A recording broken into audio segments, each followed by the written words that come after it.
Hi, this is Roger. Thanks for dropping by.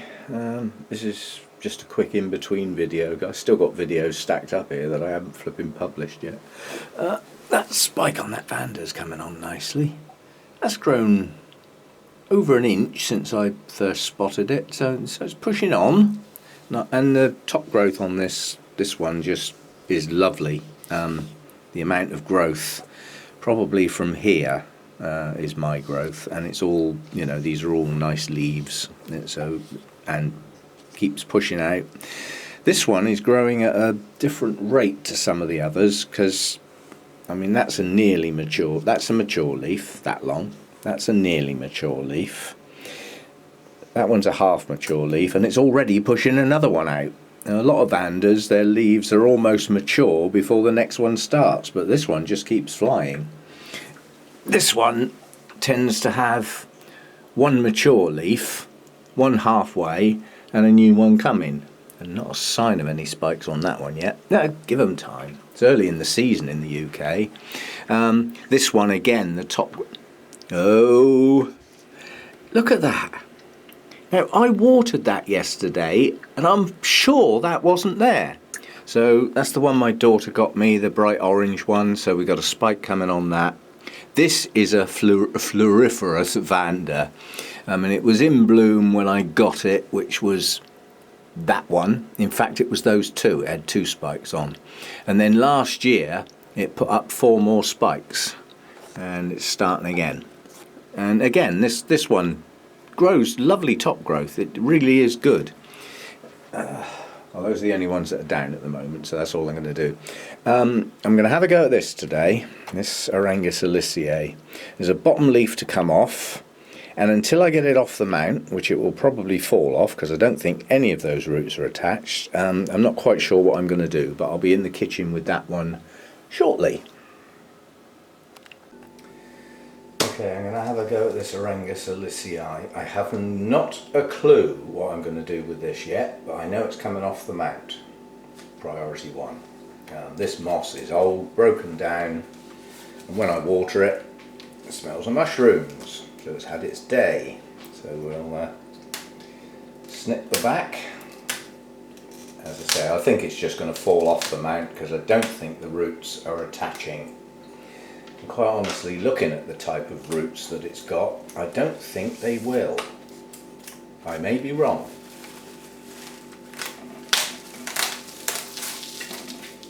Yep, one was attached.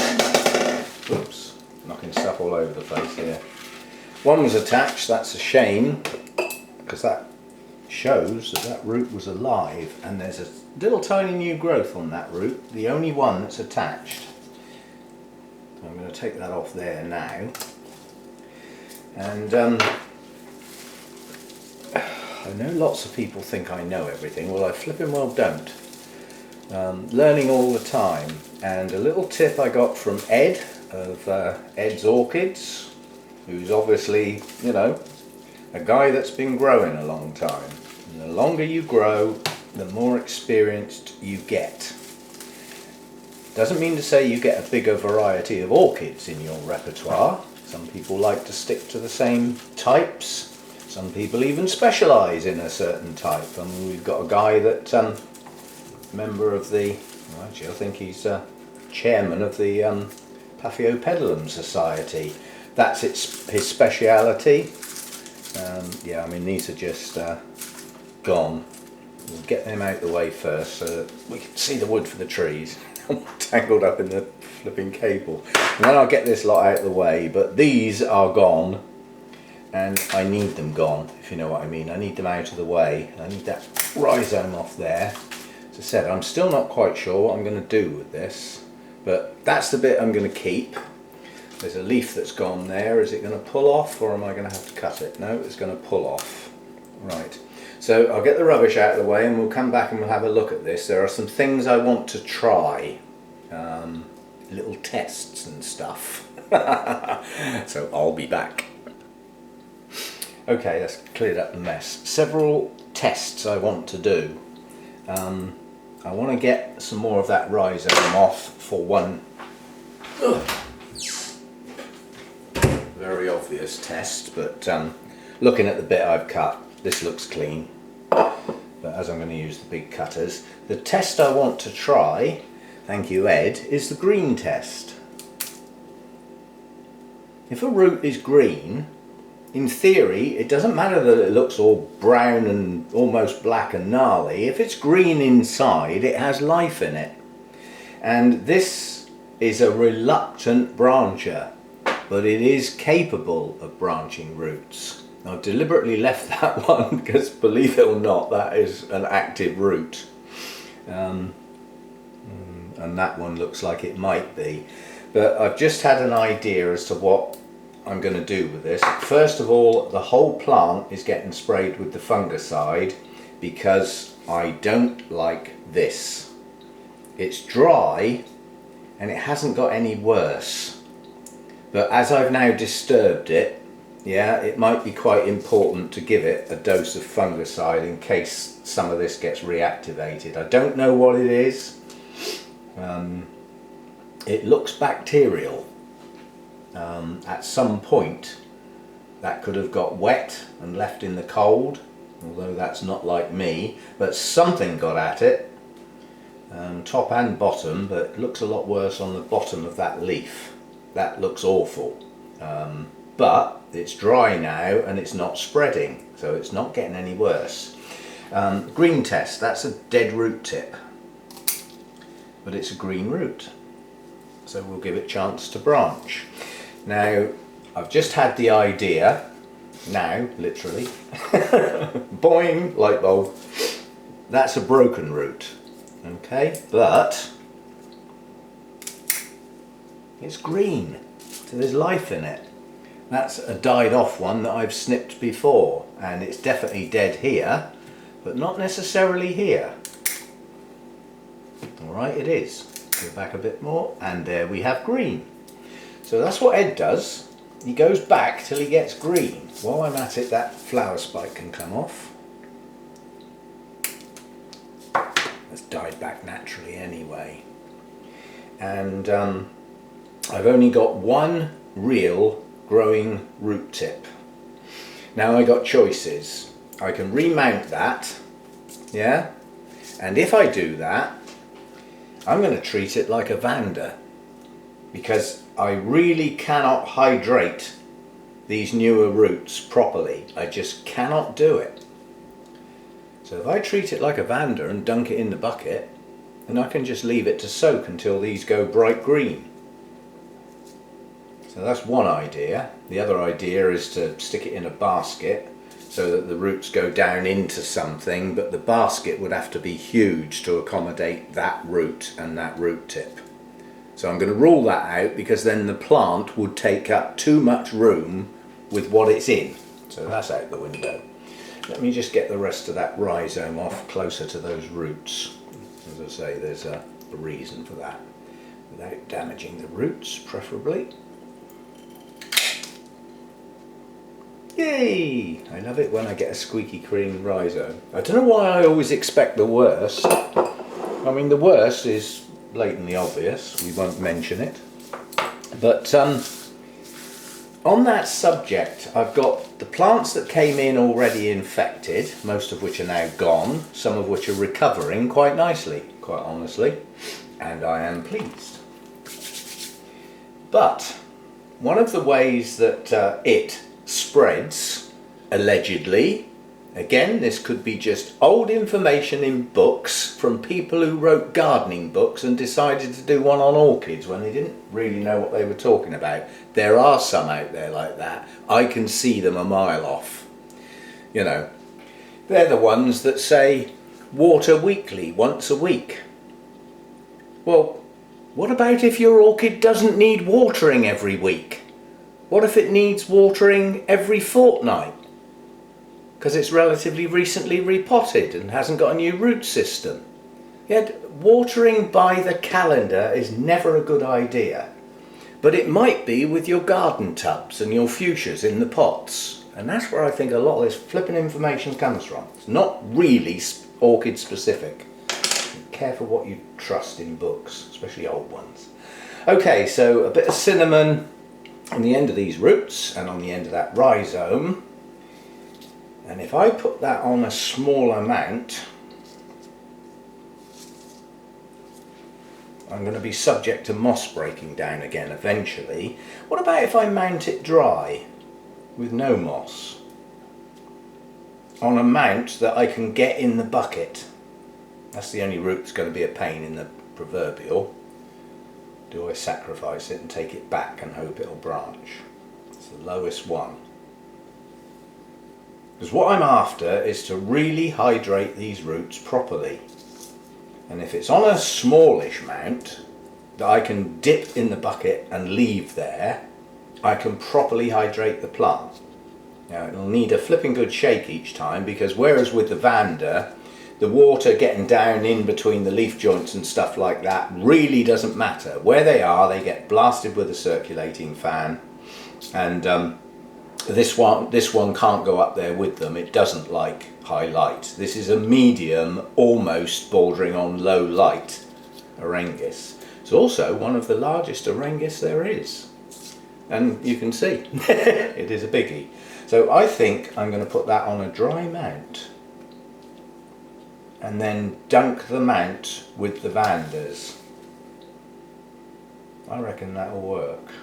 Okay, so I've got to give this a good spray with a fungicide. That's an outside job. I'm not getting that all over me, indoors and all over my food surfaces and everything.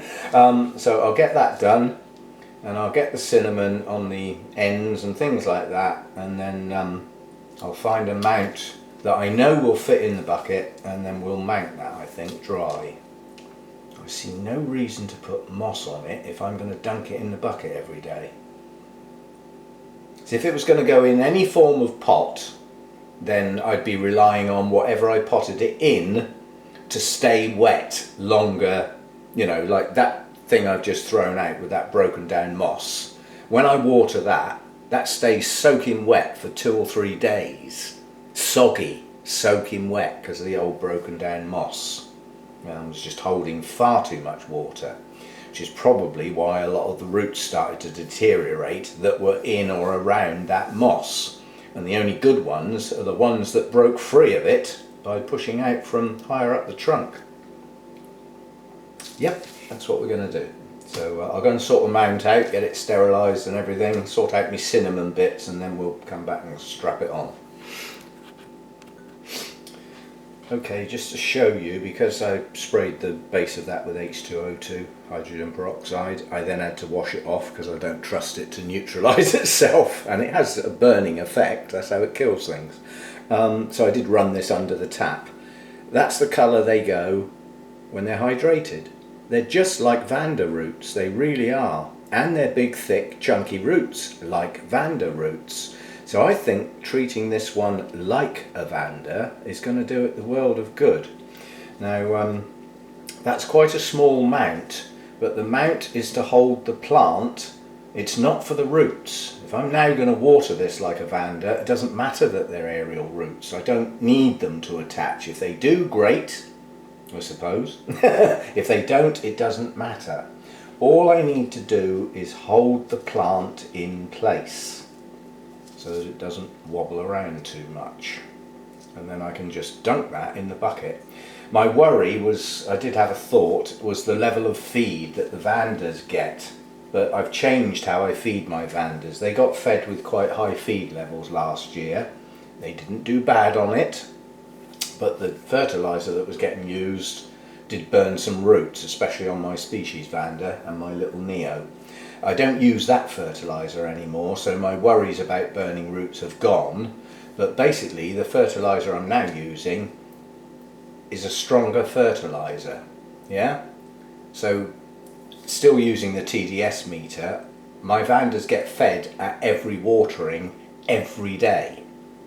There's no build-up of salts or anything, they're all bare rooted. They're all looking fine, and they're chucking out roots like they're going out of fashion. So I'm happy with how I treat my Vandas this year.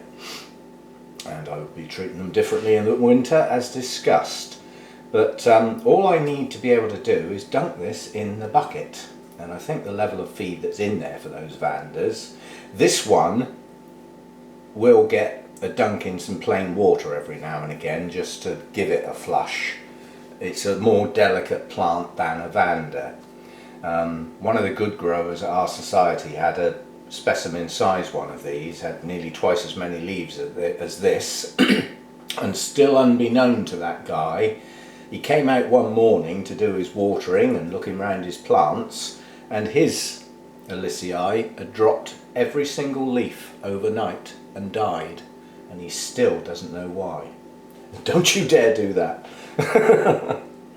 So basically all I want to do is hold that in place. Now that root sits nicely in that groove, that'll stop it wobbling that way, and I'm going to use wire because I need to hold it relatively firmly. If I use fishing line, the sheer weight of that plant is going to pull on the fishing line, and it's possible it might start cutting into the stem. So by using a thicker material, that shouldn't happen. And I'm hoping to get away with only going round once, so I don't need loads. If I have to go round twice, I'll do it as 2 entirely separate loops. And I've already decided I'm going round near the base. If any new roots are going to come out of this, they seem to climb up the stem and follow excuse me, follow the leaves. So it's unlikely it's going to push new roots out near the base, so I'm not going to be putting the wire near anywhere where new roots might decide to come out. So I'm hoping to just go round once. And once I've decided where that wire is going to go, I'll show you another little trick. Okay, that's about it. I'm going to bite into the edge of the mount with the pliers and make a little V. I'm going to make a little groove. That's for the wire to sit in so that it doesn't flipping slip. So it can go around the top of that little bit there. Just gives it somewhere to sit. Like that. It'd be better if the plant was out the flipping way. Let's get my finger where I need to do my little V shape. And then just make a little V. Just use a sharp knife. I'm just going to use the pliers because this is relatively soft wood. And that just gives somewhere for the wire to sit so that it can't slip. Otherwise I could come out one morning and find the whole plant on the floor. Hasn't happened yet, but it's a theory, isn't it? So I've got a little nick there and another little place there that the wire can sit on. Right, back to the wiring then. Got my root in that groove. No other roots I'm worrying about. As I said, this is getting dunked from now on. I just need to get my wire in place. And that's going to go round the only real bare piece of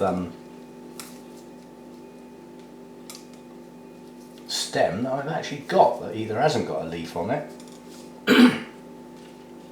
or a root coming out. So I'm hoping that one's going to do it. Just kinking the wire so that I don't have to hold it in place, and then that's just a matter of now some of you may have seen me twisting wire with pliers for my bonsai. Well, I wouldn't dream of doing that on an orchid. I'd come back and find I'd just garroted the stem and end up with 2 pieces of plant, I suspect. But I will give it a little twist just to tighten it. I don't need this tight, I just need it to hold the plant. So I'll just give it probably 1 or 2 twists with the pliers.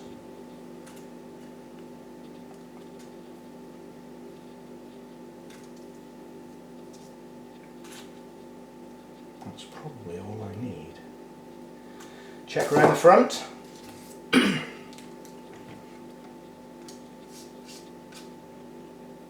Yep, I'm going to get away with 1, and then I can just push that wire gently round the stem. That's it, that's all it's going to get. It doesn't flop forward, that's what I was worried about because it was starting to do that with its ties. That's good enough. And then we'll be dunking that. I didn't spray it with the fungicide on the grounds it takes a little while to dry, and I'd be handling the plant and then you'd all get worried about gloves and chemicals and permission not to worry you. So now that it's mounted, I can hold the whole plant by the hook and spray it without getting it on me and worrying everybody. Me worry? Yeah, not so much. Right, so that's it. That's Aringus Alicei. I don't know, this is on the list of plants that I wonder why I keep. And the reason I wonder why I keep it is the bloom spike takes over a year to develop, and there is no sign of a bloom spike on this plant. So at best, this is going to be blooming next year sometime. At worst, late next year. That's an awful lot of time for a bunch of green with no blooms on, but when it does bloom, it is quite spectacular. And they last a reasonable amount of time, are highly fragrant. That bloom spike was what, a metre long, and 2/3 of it were blooms. So yeah, when it does, it's good stuff, but it's showing no signs of doing it yet. We shall see. But it's a long wait, yeah, a lot of patience with this thing. Okay, that's it for this one. Different style of mounting, but for reasons I've stated. And I'm going to give these leaves a good clean off now, and then I'm going to spray it with the fungicide, let that drip, and then put it back in its home with its new mount. I will put the tag back on. Now that's what it was sold as. It's Orchid Alicei variation grandiflora. But my Orchid species book, which is incredibly detailed, written by a very, very knowledgeable pair of people, that actually says that that is not a separate variation at all. It just depends where it grows. Yeah? Where it grows depends on how big the leaves get and how large the blooms are. And it's nothing more than a natural variation and doesn't need a separate name. So effectively this is Orchid Alicei. They're like Highlander, there can be only one in this case. Okay, thanks for dropping by. See you next time.